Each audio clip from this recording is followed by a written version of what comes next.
Morning students, आज हम कक्षा 10वीं के अगले अलंकारों के बारे में जानेंगे। पहले दो पार्ट्स में हमने अनुप्रास अलंकार, यमक अलंकार, उपमा अलंकार और अतिशयोक्ति अलंकार के बारे में जाना। आज हम मानवीकरण अलंकार के बारे में जानेंगे। मानवीकरण अलंकार, जहाँ जड़ प्रकृति पर मानवीय भावनाओं तथा क्रियाओं का आरोप हो वहाँ मानवीकरण अलंकार होता है। जड़ प्रकृति मतलब निर्जीव, जहाँ निर्जीव जो चीज़ें हैं उनमें मानवीय भावनाओं क्रियाकलापों को दिखाया जाए, यानी कि उन्हें मानव की तरह दिखाया जाए, वहाँ मानवीकरण अलंकार होता है। उदाहरण, मेघ आए बड़े बन ठन के सवर के। मेघ मतलब बादल, कि बादल बड़े ही सज सवर के बन ठन के आए हैं। बन ठनता कौन है? मानव। लेकिन यहाँ बादलों को बनते ठनते दिखाया गया है, संवरते दिखाया गया है, यानी कि जड़ प्रकृति पर मानवीय भावनाओं और क्रियाकलापों का आरोप किया गया है, उन्हें मानव की तरह दिखाया गया है, तो यहाँ मानवीकरण अलंकार है। उष्मा सुनहले तीर बरसाती जय लक्ष्मी सी उदित हुई। उष्मा यानी कि प्रातःकाल, सुनहरे रंग की किरणें बरसाती हुई, सवेर है जो वो सुनहरे रंग की किरणों को बरसाती हुई जय लक्ष्मी सी उदित हुई, कि लक्ष्मी के समान उदित हुई हैं।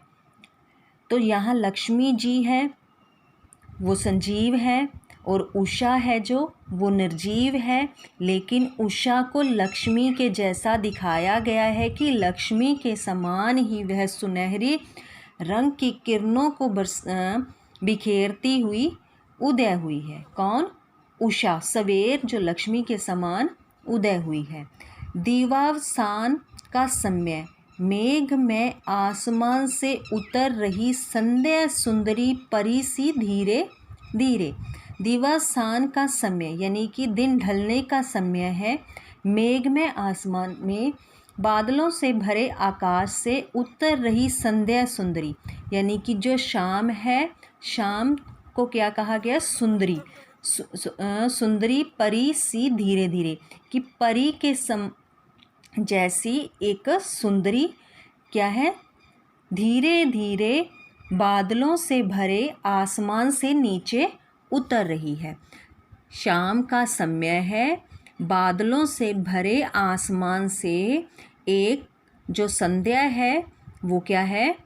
परी के जैसी है, वो धीरे धीरे धरती पर उतर रही है, नीचे आ रही है। तो संध्या है, शाम को क्या है? परी जैसा दिखाया गया है, तो यहाँ क्या है? मानवीकरण अलंकार है। आए महंत बसंत, बसंत है जो ऋतु है, बसंत ऋतु, उसे महंत कहा गया है, कि महंत के जैसे बसंत ऋतु आ गई है। महंत मतलब ऋषि के समान बसंत आ गई है धरती पर। तट पर एक गुलाब सोचता, तट मतलब कि नदी के किनारे पर एक गुलाब सोच रहा है। यदि देते स्वर मुझे विधाता, कि यदि परमात्मा, विधाता मतलब परमात्मा, मुझे स्वर देते यानी कि वाणी देते, मैं बोल सकता, अपने पतझड़ के सपनों का मैं भी जग को गीत सुनाता, कि जब पतझड़ ऋतु आती है तो उस समय जो मेरे मन की भावनाएं होती हैं, जो मेरे सपने होते हैं, उन्हें भी मैं वाणी प्रदान कर पाता और इस जग को यानी संसार को अपनी जो अपने सपने हैं उन्हें गीतों के माध्यम से सुना पाता। यहाँ गुलाब को क्या है?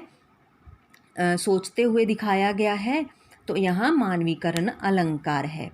कलियाँ दरवाजे खोल खोल जब झुरमुट में मुस्कुराती हैं।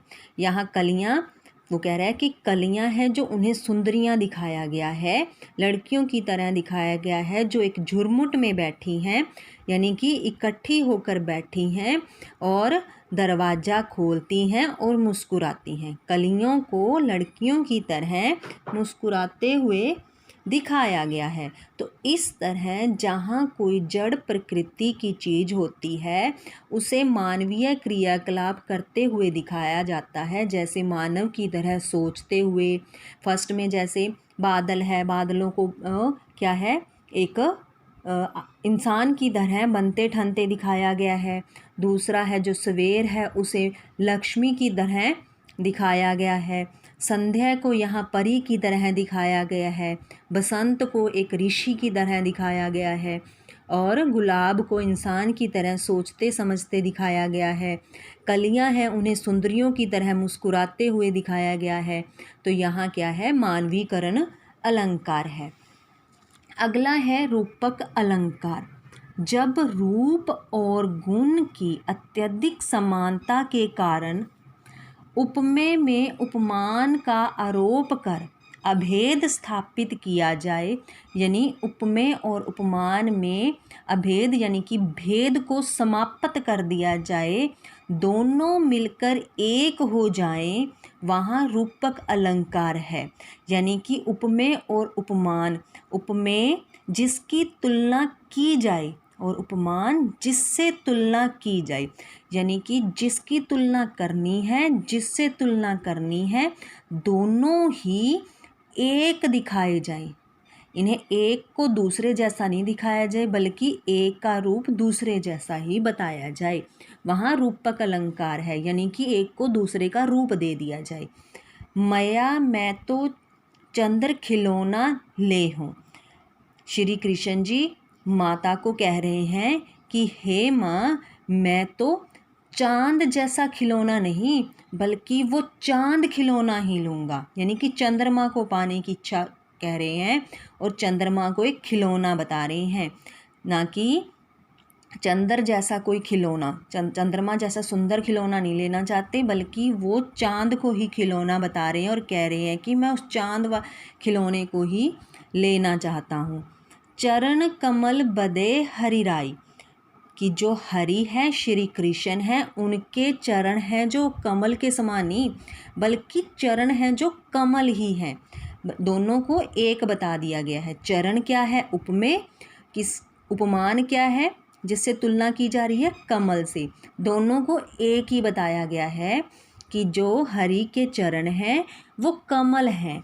संध्या सुंदरी उतर रही है धीरे धीरे, कि जो शाम रूपी सुंदरी है वो आसमान से धीरे धीरे उतर रही है।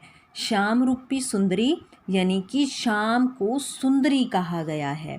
पायो जी मैंने राम रतन धन पायो। राम क्या है यहाँ उपमेय, रतन क्या है उपमान। उपमेय और उपमान रूपक अलंकार में ज़्यादातर इस योजक चिन्ह के साथ एक साथ ही आते हैं, ज़्यादातर, सभी में नहीं, ज़्यादातर। पायो जी मैंने राम रतन धन पायो।